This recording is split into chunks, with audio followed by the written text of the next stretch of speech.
LDO. Neviem. Vôbec neviem. LDO? To neviem ani ja. Fúha. Literárno-dramatický odbor. Neviem.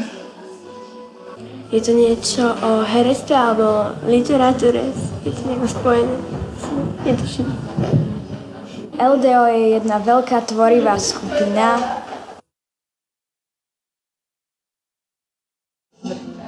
Chodím sem preto, lebo ma baví hranie zábavných rol.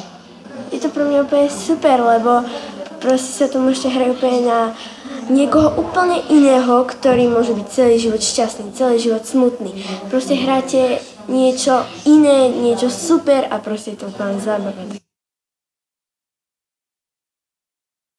Byť za oponou je veľmi zaujímavé, lebo ešte neviete, aký druh divákov tam je, či vás budú počúvať alebo nie, tak ste proste pripravení na všetko. Musíte sa vcítiť do tej role a musíte do toho dať všetko.